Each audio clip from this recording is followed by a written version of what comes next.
बिल्कुल भी नहीं है, स्वागत को मना कर दे, मना कर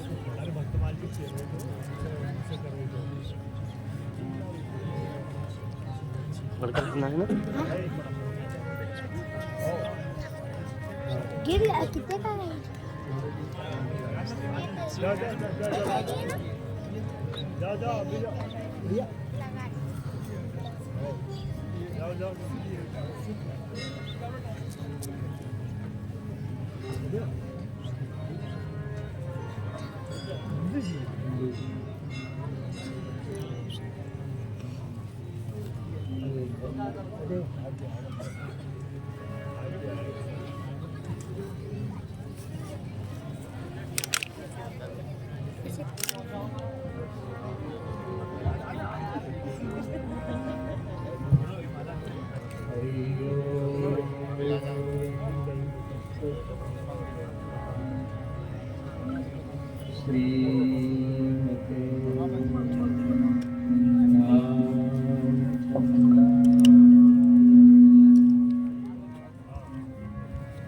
नीचे आ जा बेटा, नीचे आ जाओ।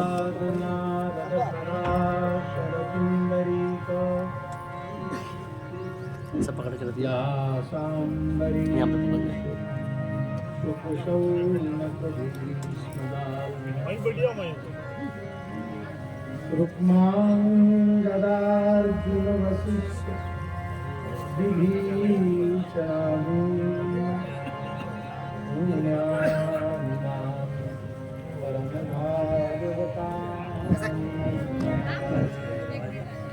सही पकड़ा है।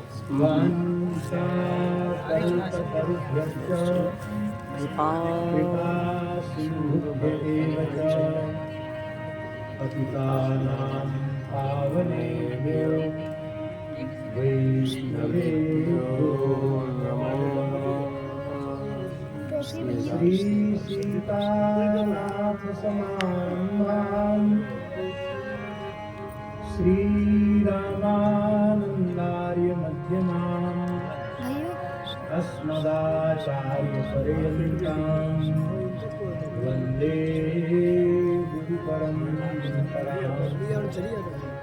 नमो गोभ्यः श्रीमतीभ्यः सौरभेभ्यः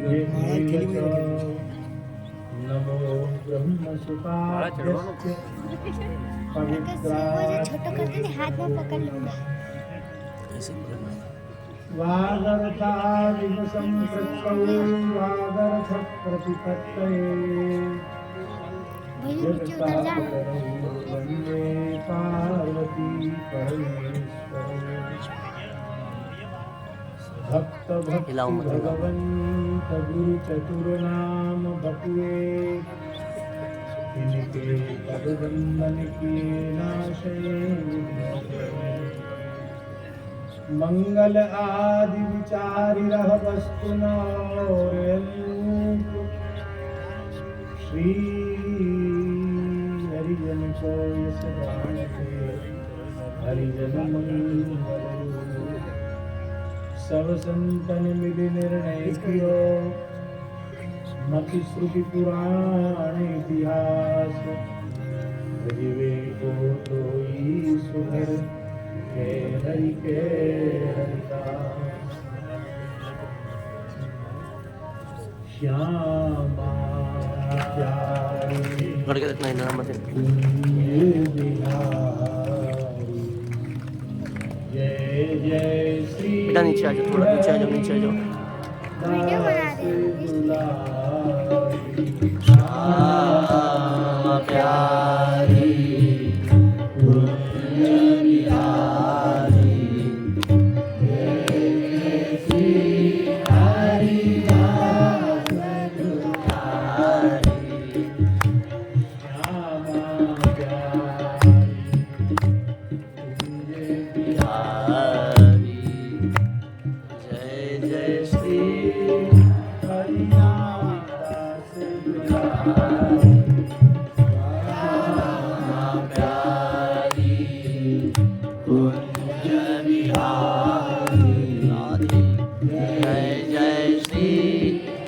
हरिदास दुलारी।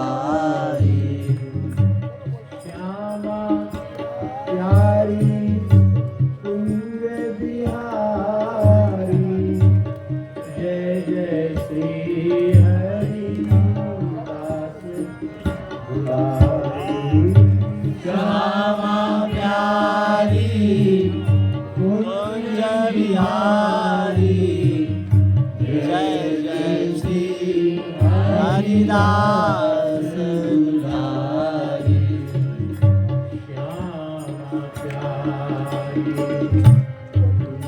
अयो ये नीचे बैठ गया यार वीडियो बने जय श्री हरिदास दुलारी श्यामा प्यारी कुंज बिहारी जय जय श्री हरिदास दुलारी श्यामा प्यारी कुंज बिहारी जय जय श्री हरिदास दुलारी श्यामा प्यारी कुंज बिहारी जय जय श्री हरिदास दुलारी आधे श्यामा प्यारी कुंज बिहारी जय जय श्री हरिदास दुलारी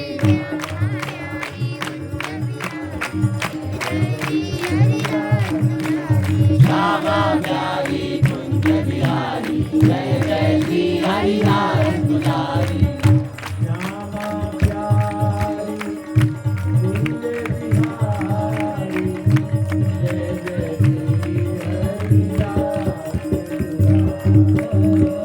श्यामा प्यारी कुंज बिहारी जय जय श्री हरिदास दुलारी कुंज बिहारी जय जय श्री हरिदास दुलारी श्यामा प्यारी कुंज बिहारी जय जय श्री हरिदास दुलारी श्री राधा विनोद बिहारी महाराज जय की जय उनके 11वें पाटोत्सव महामहोत्सव की जय। यही नाम है ना ठाकुर जी का? श्री राधा विनोद बिहारी जी के पाटोत्सव महामहोत्सव की जय। श्री गौरी सोमनाथ भगवान की जय। श्री नर्मदा मैया की जय। यज्ञेश्वरी जगत जननी गौ माता की जय। चोली ग्राम स्थित संपूर्ण देवी देवताओं की जय। श्री ओंकारेश्वर भगवान जय श्री ओंकारेश्वर भगवान की जय। श्री भैरव जी महाराज की जय। अनन्य रसिक नृपति श्री स्वामी हरिदास जी महाराज की जय। श्री अष्टाचार्य चरणन की जय। परम पूज्य श्री बाबा महाराज की जय। श्री गोरीलाल कुंज बिहारिणी बिहारी जी की जय। श्री जानकी नाथ भगवान की जय। श्री स्वामी अग्रदेवाचार्य जी महाराज की जय। श्री सद्गुरुदेव भगवान की जय। श्री रास बिहारी सरकार की जय। सब संतन की जय। नीचा स्वर में ऊंचा करने के लिए तुम आ जाओ। महाराज जी तो बहुत ऊंचा गा लेते लेकिन महाराज जी को और ऊंचा आप लोगों ने उठा दिया। ऊंचा नहीं था, मध्यम स्वर। महाराज जी का ज्यादा ऊंचा ले लिया था इसलिए।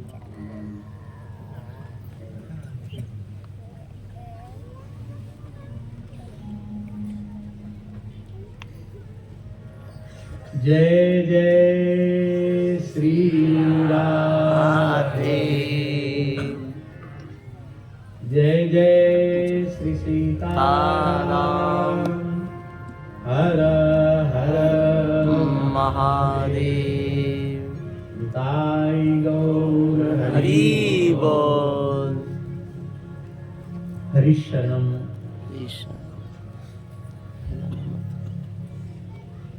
इधर से के पांच नीचे कर श्री राधा विनोद बिहारी जी बिहारिणी बिहारी जी यहाँ पे रख दे। श्री स्वामी जी के चरणों में, पहले का था। संपूर्ण पूर्वाचार्य परंपरा के चरणों में सादर साष्टांग दंडवत प्रणाम करते हुए पिज्जा का बना लिया। सपरिकर श्री गौरी सोमनाथ जी को प्रणाम करते हुए परम पूज्य श्री गौरीलाल कुंज वाले महाराज जी के चरणों में एवं नाम रूप लीला धाम ही जिनका प्राण है, ऐसे पूज्य श्री बाबा महाराज के चरणों में भी हम प्रणाम करते हैं।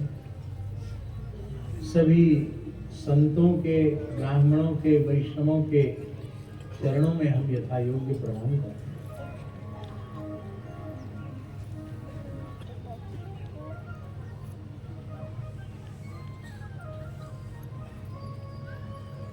पूज्य श्री गौरीलाल कुंज वाले महाराज जी संत महिमा कह रहे थे। सच्ची बात तो यह है कि संत महिमा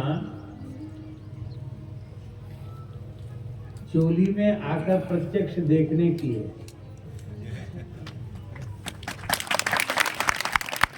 कहना सुना तो चाहिए ही, पर संत महिमा का प्रत्यक्ष दर्शन करना हो तो नर्मदा खंड के इस परम पुनीत चोली ग्राम का आकर एक बार अवश्य दर्शन करना चाहिए। हमको ऐसा लगता है कि गौरी सोमनाथ भगवान की इच्छा रही होगी, उनके अभिन्न स्वरूप भैरव जी की इच्छा रही होगी, यहाँ के देवी देवताओं की इच्छा रही होगी कि दूसरे ढंग की उपासना पद्धति जिसमें केवल कामना पूर्ति ही उपासना का लक्ष्य है, और उस कामना पूर्ति के लिए सात्विक उपासना भी जरूरी नहीं है, तामसी उपासना भी, तामसी पदार्थों के द्वारा भी उपासना भी। लगता है उससे यहाँ के देवी देवता ऊब चुके होंगे और प्रार्थना कर रहे होंगे कि कोई एक ऐसा संत चोली ग्राम में प्रकट हो जिससे सबके मस्तक पर ऊर्ध्वपुंड, सबके कंठ में श्याम बंदनी और सबकी जिह्वा पर श्री हरिदास नाम प्रकट हो।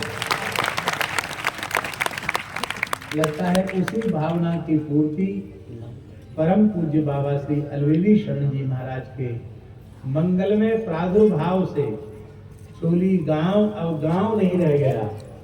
ये संत की प्राकट्य भूमि होने के कारण ये चोली धाम बन गया। श्री हरिदास।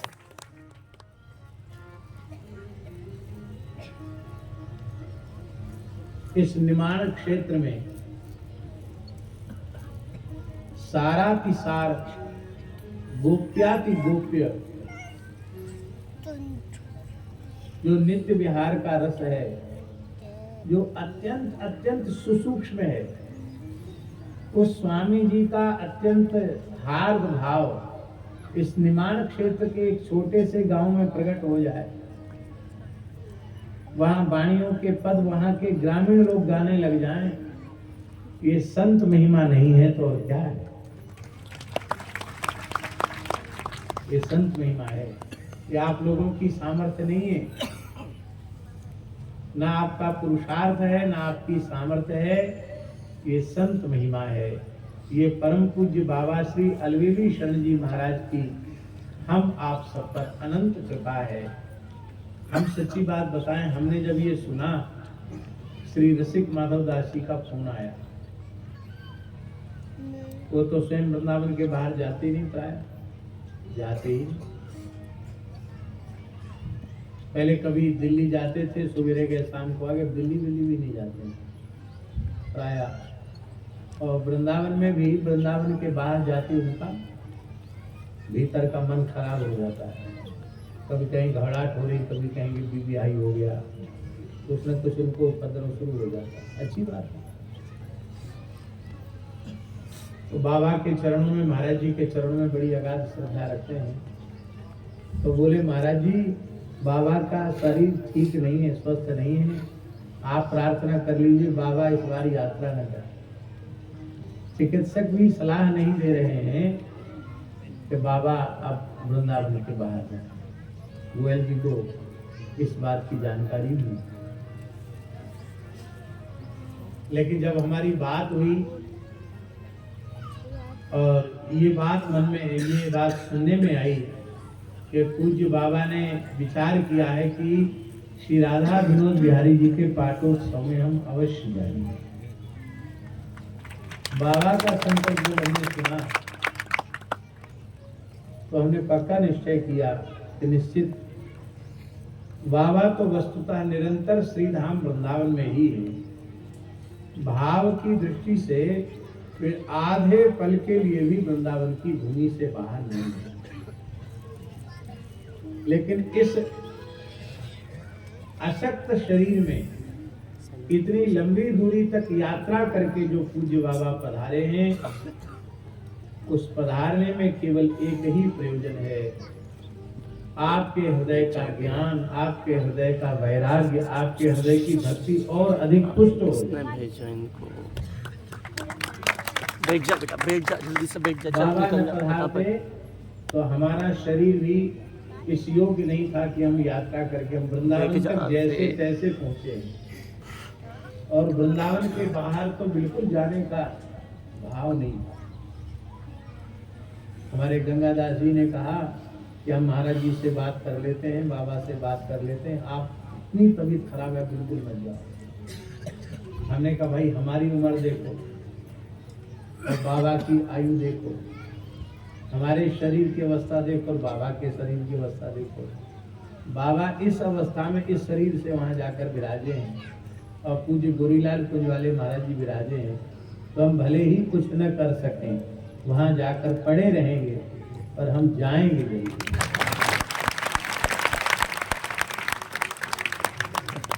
और अपनी जिद पर, अपनी हट पर हम यहाँ हैं।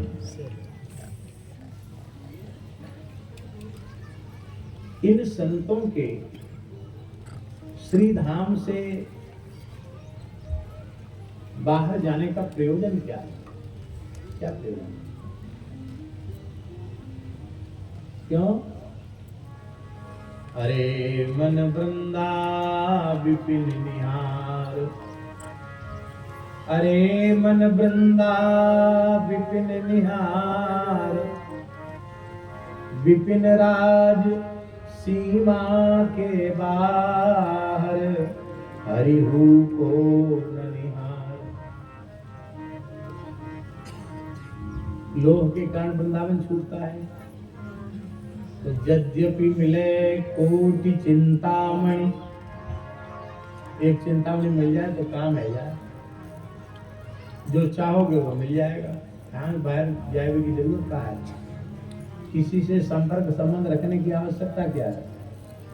एक चिंतामणि यद्यपि मिले कोटि चिंतामणि, तदपि न हाथ पसार। जय श्री भट्ट धूल धूसर तन, यह आशा उद्धार। अरे मन वृंदा विपिन निहार। फिर क्या प्रयोजन है पूज्य बाबा और पूज्य गोरीलाल कुंज वाले महाराज जी जैसे संतों का इस छोटे से गांव में आने का प्रयोजन क्या है? या एक ही प्रयोजन है कि अब चूली गांव को वृंदावन बनाना है।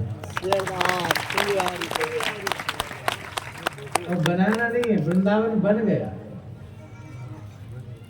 क्योंकि नाम वाणी जहाँ श्याम श्यामा कहाँ, नाम वाणी जहाँ श्याम श्यामा कहाँ, नाम वाणी जहाँ श्याम श्यामा, नाम वाणी जहाँ श्याम श्यामा तहाँ, नाम वाणी निकट श्याम श्यामा प्रकट, नाम वाणी निकट श्याम श्यामा प्रकट, नाम वाणी निकट श्याम श्यामा प्रकट, नाम वाणी निकट श्याम श्यामा प्रकट। यहाँ वृंदावन प्रकट हो गया।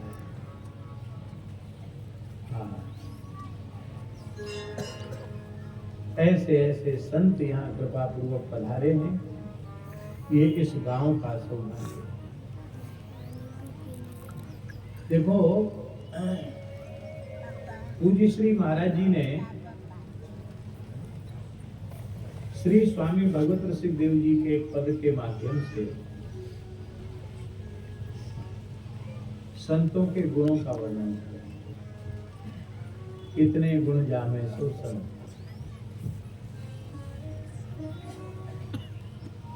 एक बात पक्के तौर पर ध्यान में देने योग्य है, संतों के लक्षण, संतों के गुण जो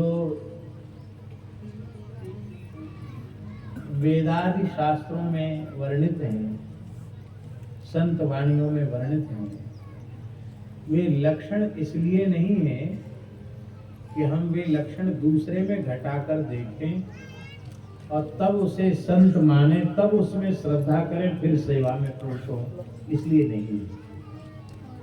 ये सारे लक्षण इसलिए हैं कि हमें लोग साधु कहते हैं, हमें सज्जन कहते हैं, हमें संत कहते हैं, हमें प्रेमी कहते हैं, हमें रसिक कहते हैं, हमें वैष्णव कहते हैं। ये सब भैया जी पर्यायवाची हैं। संत कहो, रसिक कहो, भक्त कहो, मुक्तात्मा कहो, मुमुक्षु कहो, साधक कहो, लगभग सब एक ही अर्थ के प्रतिपादक हैं। तो हमें लोग संत कहते हैं, महात्मा कहते हैं, वैष्णव कहते हैं। तो उन संतों के जो लक्षण शास्त्रों में कहे गए हैं, उनमें से किसी एकाध लक्षण की छाया हमारे जीवन में है कि नहीं, हमारे ऊपर है कि नहीं, ये लक्षणों का विचार स्वयं के ऊपर करने के लिए, दूसरे के ऊपर। होता क्या है कि अपने को तो हमने महान संत मान रखा है, महान प्रेमी, महान अनुरागी, महान रसिक मान रखा है। हम तो सर्व लक्षण संपन्न हैं, संतोचित समस्त गुणों से विभूषित हैं। ऐसा झूठा अभिमान अपने भीतर आरोपित कर रखा है और दूसरों के लिए देखते हैं कि ये साधु है कि नहीं। यही गड़बड़ी है। दूसरे सब साधु हैं, मस्तक पर तिलक है, गले में तुलसी है, तो सब साधु, सब भक्त हैं। उत्कर्ष तिलक अरु दाम को भक्त इष्ट अति व्यास के। परम रसिक श्री हरिराम व्यास जी महाराज ने ठाकुर श्री युगल किशोर जी को इष्ट माना और संतों को, वैष्णवों को अति इष्ट माना, इष्ट का इष्ट माना। तो क्या लक्षण, बाबा कौन से लक्षण व्यास जी ने स्वीकार किए? उत्कर्ष तिलक अरुदाम को कोई लक्षण नहीं। मस्तक पर तिलक है, गले में तुलसी है, बस इतने से वो संत है। संत नहीं, अति इष्ट है, इष्ट का इष्ट है। काहू के आराध्य मच्छ कच्छ नरहरि सूकर, बामन फरसा धरण सेत बंधन विषैल कर। एकन के यह नेम नित्य नवधासों ल्याए, सुकुल सुमोखन सुवन अच्युत गोत्री जुगड़ाए। नौ गुण तोरी नूपुर गुह्यो, महत सभा मधिरास के। उत्कर्ष तिलक दाम को भक्त इष्ट अति व्यास के।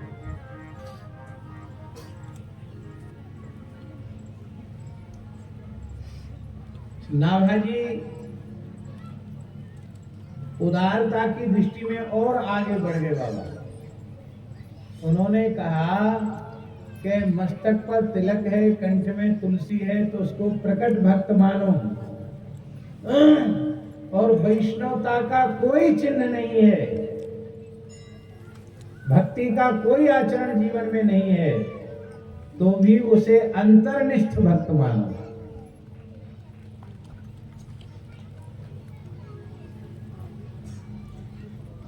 और इसके संबंध में अंतर्निष्ठ राजा का चरित्र कहा, कथा आप सब सुन चुके हैं। अंतर निश्चंद्रपाल एक परम धर्म नाहिन भुजी, हरि सुमरण हरि ध्यान आन काहू न जनावे, अलग न यही विधि रहे अंगना मरम न पावे, निद्रा बस सो धूप बदन ते नाम उचार्यो, रानी पति पर रीझ बहुत बसुता परवार्यो, ऋषिराज सोच कहो नारी सो, आज भक्ति मेरी कुजी, अंतर निश्चल बाल एक परम धर्म नाहिन।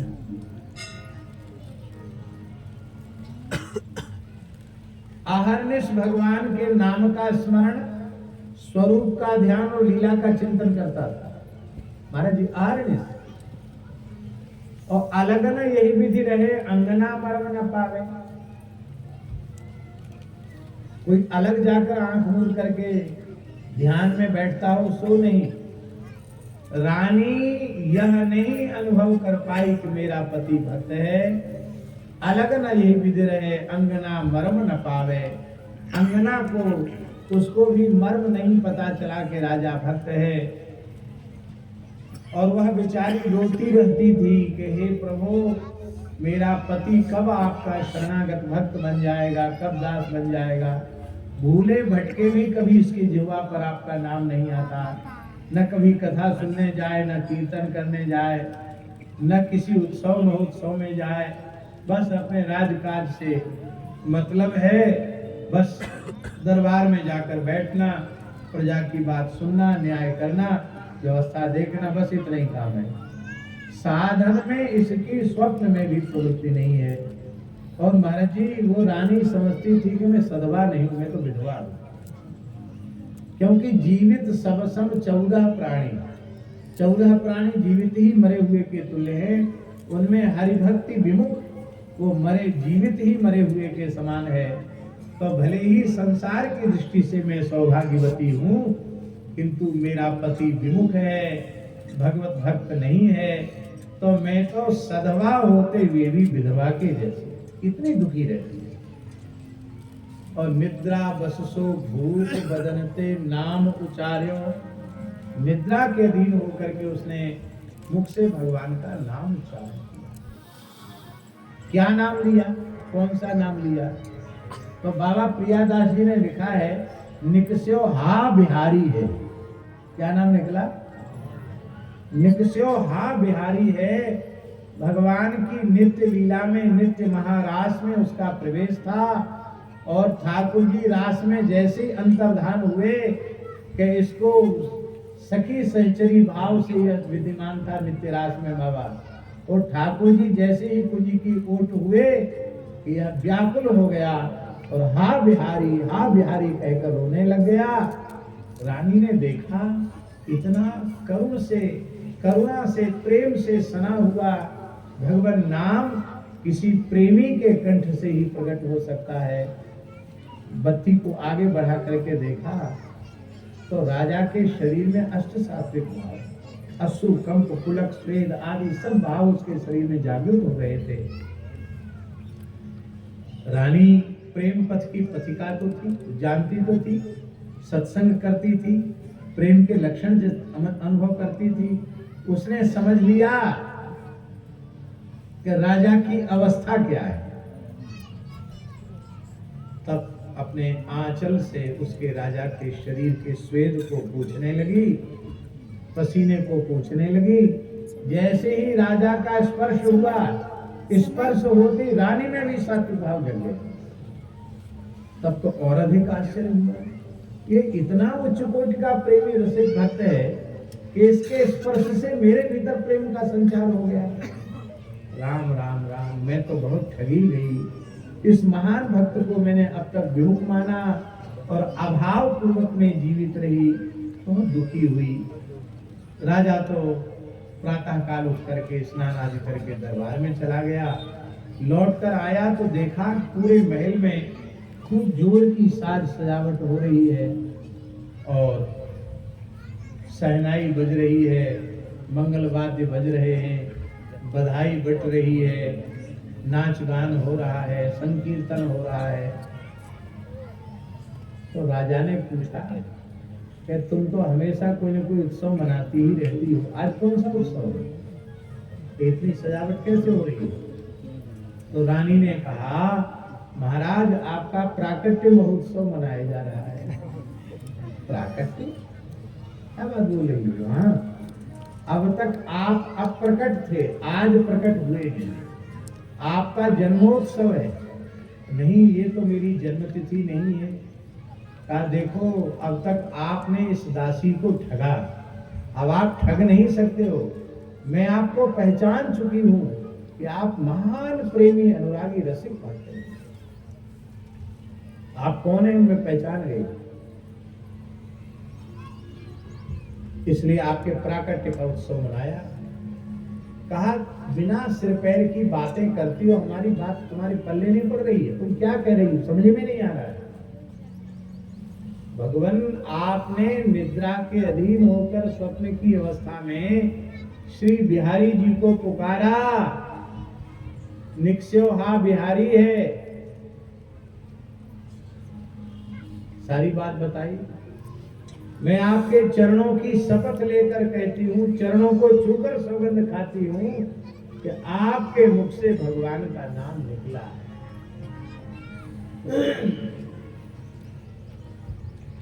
यह सुनते ही राजा को महाविरह व्याप्त हो कि नाम ही तो मेरा प्राण था, ये उपासना ही तो मेरी प्राण थी, अब इसका भेद खुल गया। तो जैसे किसी अक्षय खजाने वाले की अक्षय संपत्ति लुट जाए तो पागला हो जाएगा, बावरा हो जाएगा। मेरी तो सारी निधि ही लुट गई। बहुत विरह में व्याकुल हो गया और इतना विरह व्यथित हुआ कि उस नाम के विरह में, लीला के विरह में राजा ने अपने प्राणों का विसर्जन कर दिया। नाभाजी सोचने लगे राजा को क्या कहें हम, तो कोई शब्द सूझा नहीं नाभाजी को। तब नाभाजी ने उस राजा को कहा ऋषिराज। क्या कहा? ऋषिराज। ऋषि नहीं कहा, ऋषिराज कहा। ऋषिराज माने होता है परमहंस चक्र चूड़ामणि आचार्य महामुनीन्द्र श्री सुखदेव जी को ऋषिराज कहा गया, श्री सनकादिक भगवान को ऋषिराज कहा गया।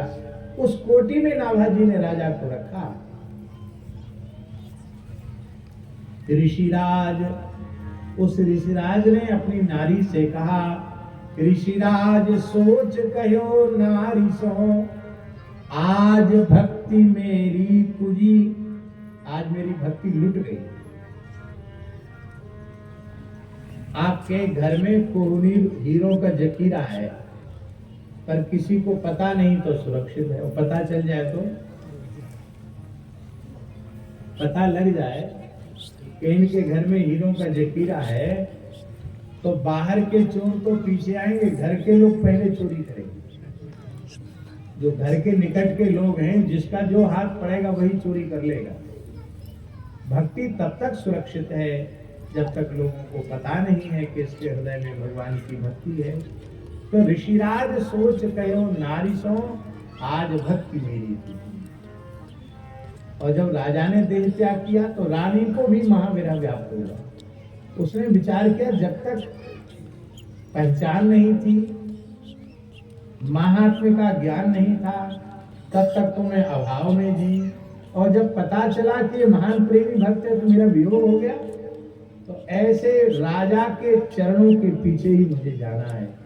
तो अपने पति के चरणों का ध्यान करती हुई उसने भी गोलोक प्रस्थान किया, नित्य वृंदावन में गमन किया।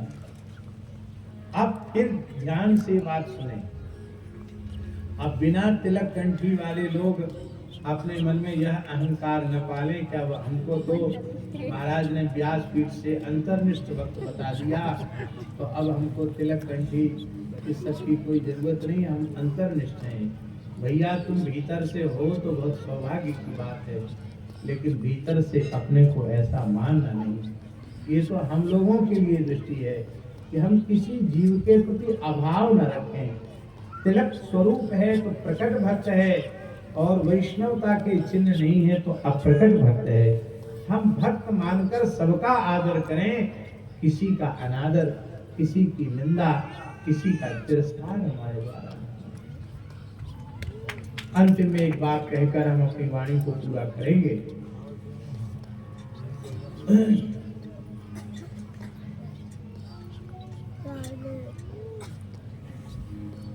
बंधन और मोक्ष है क्या? इस बात को बहुत ध्यान देकर सुनना समझना चाहिए हर व्यक्ति को। बंधन क्या है और मोक्ष क्या है? तो चित्त का गुणों में आसक्त होना बंधन है, और चित्त का भगवान के नाम रूप लीला में अनुरक्त हो जाना यही मोक्ष है।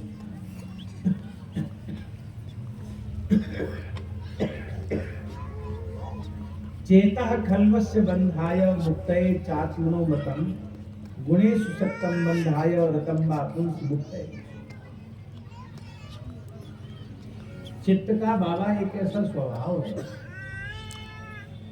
कि जिसका ये चिंतन करता है प्रगाढ़ भाव से, तादात्म्य भाव से, धीरे धीरे उसी के आकार में परिणत होने लग जाता है। यदि हम बहुत स्पष्ट शब्दों में कहें तो इस चित्त का विषयाकार होना बंधन है, इस चित्त का जगदाकार होना बंधन है, और इस चित्त का भगवदाकार होना ही मोक्ष है। एक महात्मा थे, कई संत बहुत विरक्त होते हैं। हम लोगों को भी भगवत कृपा से ऐसे विरक्त संतों का दर्शन हो जाता है। पैसा नहीं छूते, फोटो नहीं खिंचाते, चरण स्पर्श नहीं कराते, कोई संग्रह परिग्रह नहीं रखते, परम वितराग ऐसे तपस्वी संत भगवान की सृष्टि है। बीज रूप में भगवान सब सुरक्षित रखते हैं। तो ऐसे कोई विरक्त महात्मा थे। तो जंगल में एक बड़ा सुंदर झरना था, गुफा थी। तो उनको स्थल बहुत अच्छा लगा। बोले चातुर्मास में कीड़े मकोड़े बहुत हो जाते हैं, चातुर्मास में संत लोग जाते नहीं, चलते नहीं है, क्योंकि हिंसा का होना स्वाभाविक है। इतने सूक्ष्म जीव होते हैं कि चलने फिरने में उनकी हिंसा हो जाने का भय रहता है, होती ही है हिंसा।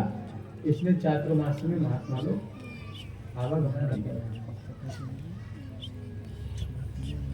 तो उनको चातुर्मास करना था, वहीं रुक गए। अब आकाश वृत्ति से निर्वाह करना घोर जंगल है, मांगना किसी से कुछ है नहीं। तो एक ग्वाल भक्त वहां गैया चराने आता था। तो बाबा को देखा कि बाबा कुछ खाता पीता नहीं है, खाली आंख मूंद के बैठा रहता है। तो उसने थोड़ा दूध दो करके बाबा को दे दिया, गैया को। तो 4 महीना गैया के दूध पर संत का बढ़िया चातुर्मास हो गया। अब इसके बाद वे वो विचरने वाले संत थे, उनको आगे जाना था। जैसे ही वो आगे जाने लगे तो मन में सोचे, पैसा रुपया तो हम छूटते नहीं है, इस बच्चा को, इस बालक को दें क्या? इस बाल भक्त ने हमारी बड़ी सेवा की, कुछ न कुछ तो उसको देना चाहिए। तो मन में आया कि श्री ठाकुर जी के ध्यान की पद्धति इसको सिखा दें। तो संत ने उनको कहा कि देखो बच्चा, स्नान करो और शांत होकर बैठ जाओ। तो खूब देर तक ध्यान की चर्चा की, लेकिन उसका कोई संस्कार था ही नहीं ध्यान का, वो कैसे ध्यान करे। तो उसने कहा महाराज आपने कह दिया, हमने सुन लिया, हमसे तो ध्यान व्यान कुछ होगा नहीं। अरे भाई ध्यान तो तब हो जब हम भगवान को एक बार देख तो ले। ये तो कल्पना से कल्पित ध्यान है, भगवान को हमने देखा तो है नहीं, हम ध्यान नहीं कर सकते। आपका बताया साधन हम नहीं कर सकते। तो संत ने मन में विचार किया कि इसको ध्यान करना तो आ जाए कम से कम। तो बोले सबसे प्रिय तुमको क्या लगता है? ग्वाल भगत से पूछा कि सबसे प्यारी कौन सी वस्तु तुमको लगती है? तो उसने कहा बाबा ये जो भैंस है ना, ये हमको बहुत प्रिय है। एकदम शालिग्राम जी के जैसी काली एकदम चमकती हुई, बहुत बढ़िया भैंस है। हमारे रखत का तो श्रृंगार यही है, ये भैंस हमको बहुत प्रिय लगती है। तो संत ने मन में विचार किया कि परमात्मा तो सर्वगत सर्वरूप सर्वमय है, कि किसी भी प्रकार से ध्यान करना तो ठीक है। बोले अच्छा ऐसा करो, तुम इसी जंगल में गैया चराने आते हो, जब गैया भैंस तुम्हारी चर के थोड़ी देर विश्राम करें, उतनी देर तुम इसी झरने के जल में नहा के इसी कंदरा में भीतर घुस जाया करो और बैठ के भैंस का ध्यान किया करो।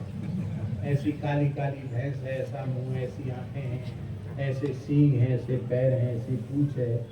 अरे भैंस का ध्यान तो बढ़िया से कर सकता हूँ, क्योंकि भैंस को तो रोज देखता हूँ। अब बाबा वो ध्यान करने लग गया भैंस का। ध्यान करते करते उसकी ध्यान की प्रगाढ़ता बढ़ी, उसकी समाधि लगने लगी। समाधि लगने लग गई, अब तो वो बाहर निकलना उसका बंद हो गया। गुफा का दरवाजा बहुत छोटा था, भीतर गुफा बड़ी थी। लोगों ने कहा कि पता नहीं एक बाबा की सेवा करता था, बाबा ने कौन सा जादू टोना कर दिया है कि ये पगला गया है, अब तो बाहर निकलता ही नहीं। घर वालों ने भी आशा छोड़ दी, उसकी अखंड समाधि लग गई। कुछ समय बाद उस संत के मन में आया कि भोला भाला भगत था, एक बार खबर तो ले। तो जाकर उन्होंने देखा गुफा के छिद्र से, और बोले इसको तो समाधि लग गई। अब समाधि में बाहर का शब्द सुनाई नहीं पड़ता, तो उन समर्थ संत ने उसकी ध्यानावस्था में अपने सूक्ष्म देह से उसके भीतर प्रवेश किया और प्रवेश करके कहा, वत्स तुम्हें ध्यान की विधि सिखाने वाला तुम्हारा प्रेरक गुरु में आ गया हूं, आओ बेटा बाहर आओ। तो उसने ध्यान में ही क्या कहा, भैया जी बोले मैं आऊं तो कैसे आऊं, मेरे सींग इतने बड़े हैं और मेरा पेट इतना बड़ा है कि मैं इस गुफा के भीतर पता नहीं कैसे आ गया हूँ, पर अब मैं जब तक गुफा को तोड़ा नहीं जाएगा तब तक मैं इसके बाहर नहीं आ सकता। क्यों? मेरे सींग अटक जाएंगे, मैं बाहर नहीं निकल सकता। तब संत ने भीतर प्रवेश करके उसकी समाधि खोली और उसको समझाया कि जैसे भैंसा का चिंतन करते करते महिषाकाराकार की वृत्ति हो जाती है, ऐसे ही भगवत चिंतन करते करते भगवदाकाराकार की वृत्ति हो जाती है। और प्रकृति का भगवदाकाराकारित होना ही मोक्ष है। अब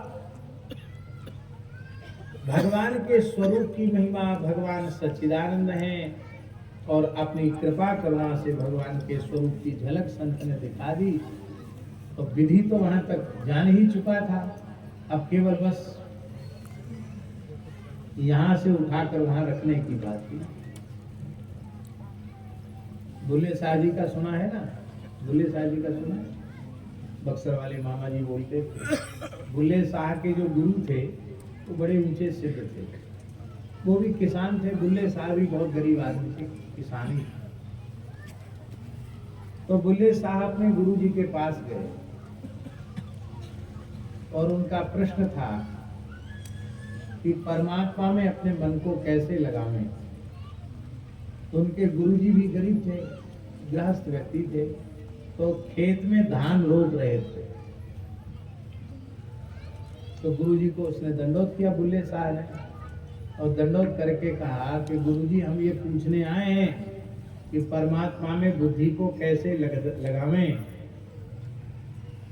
तो उनके गुरु ने कहा, पंजाब की घटना है इसलिए पंजाबी भाषा में कहा कि बुल्लिया रबदा की पौना इत्थे पुटके इत्थे लोना। माने ईश्वर की प्राप्ति में क्या समय, कुछ नहीं। देखो मैं धान लगा रहा हूँ, यहाँ से धान उखाड़ के वहां लगा रहा हूँ, इसी का नाम परमात्मा की प्राप्ति है। इस चित्त की वृत्ति को शरीर संसार से हटाकर भगवान में लगाना, बस यही परमात्मा की प्राप्ति का साधन है। अब हमारी वृत्ति शरीर संसार से हटकर भगवान में नहीं लग सकती है, तब हम क्या करें? उसका सरलतम साधन है, सरल नहीं सरलतम साधन है कि जिसकी चित्तवृत्ति भगवान में लगी हुई हो, ऐसे किसी संत से अपने चित्त का एकीकरण करें। हमारी चित्तवृत्ति तो शरीर संसार में लगी है, हमको पता है। पर पूज्य गोरीलाल पुण्यवाले महाराज जी की चित्तवृत्ति तो युगल भर श्यामा श्याम में लगी है। पूज्य बाबा की चित्तवृत्ति तो श्री स्वामी जी में लगी है, श्री स्वामिनी जी में लगी है, श्री बिहारी जी में लगी हुई है।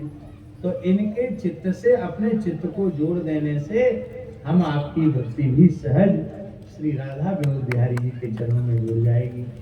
इन्हीं शब्दों के साथ और बड़ा आश्चर्य है कि हम तो 2 मिनट नहीं बोल सकते थे, खांसते खांसते परेशान। पूरी रात, आज पूरी रात भी सोए नहीं, कई दिनों से नहीं सोए।